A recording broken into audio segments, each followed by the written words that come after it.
As we express our gratitude, we must never forget that the highest appreciation is not to utter words, but to live by them.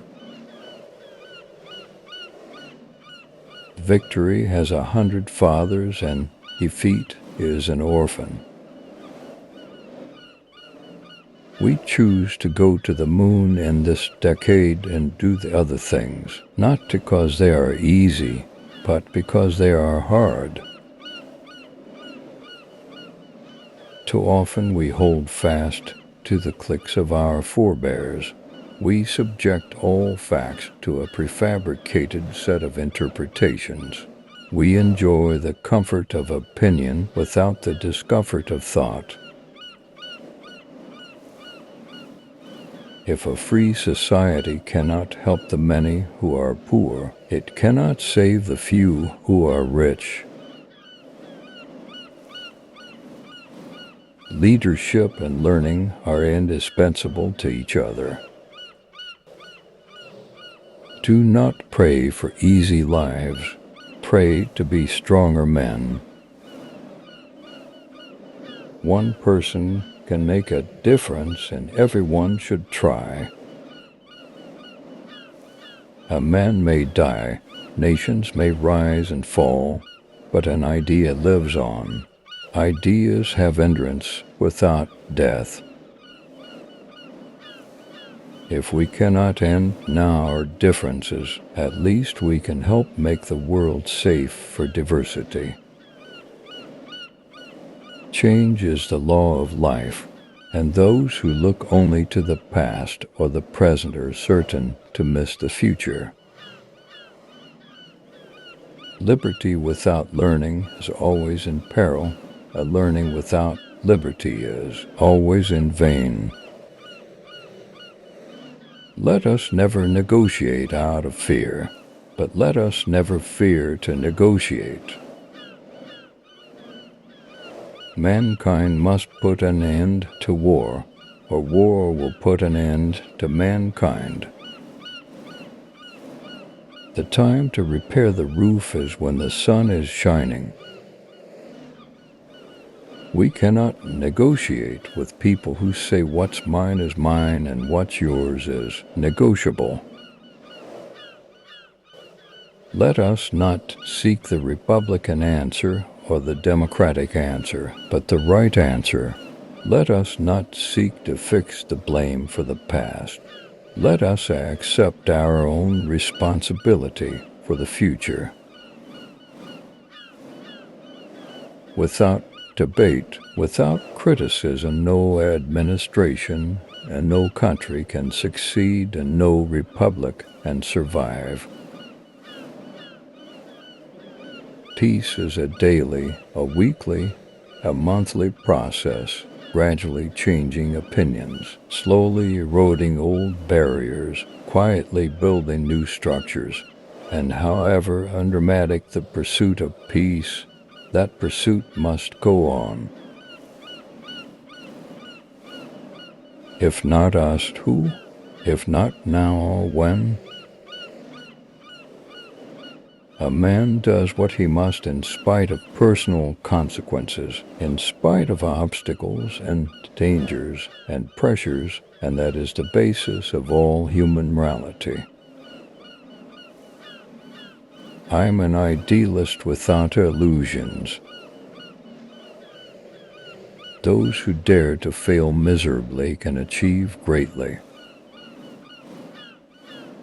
Art is the great democrat, calling forth creative genius from every sector of society, disregarding race or religion or wealth or color.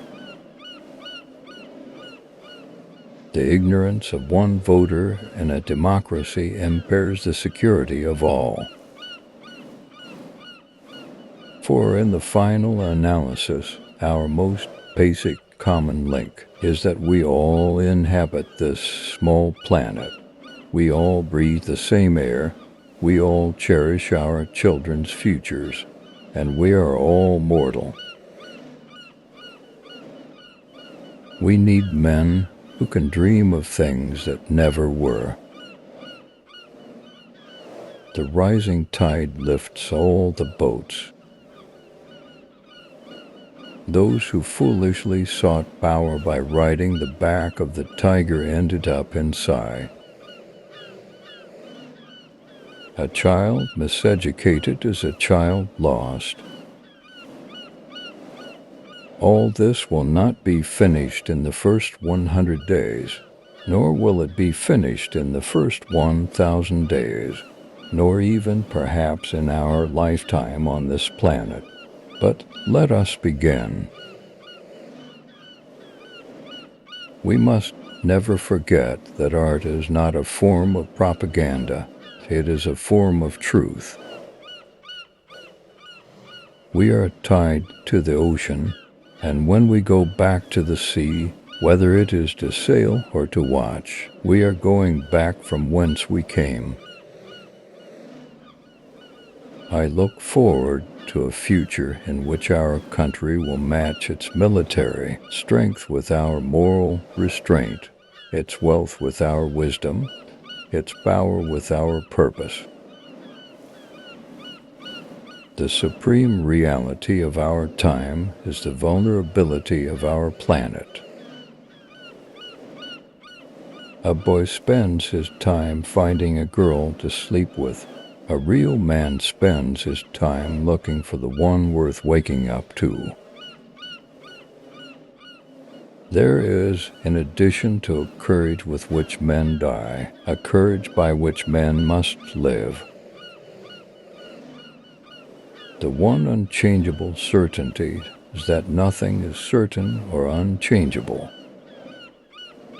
Once you say you're going to settle for second, that's what happens to you in life, I find. Children are the world's most valuable resource and its best hope for the future. Tolerance implies no lack of commitment to one's own beliefs. Rather, it condemns the oppression or persecution of others. Let us not seek to fix the blame for the past. Let us accept our own responsibility for the future. There are costs and risks to a program of action, but they are far less than the long-range risks and cost of comfortable inaction. A nation reveals itself not only by the men it produces, but also by the men it honors, the men it remembers. I was born an American. I live like an American. I will die an American. A nation that is afraid to let its people judge the truth and falsehood in an open market is a nation that is afraid of its people.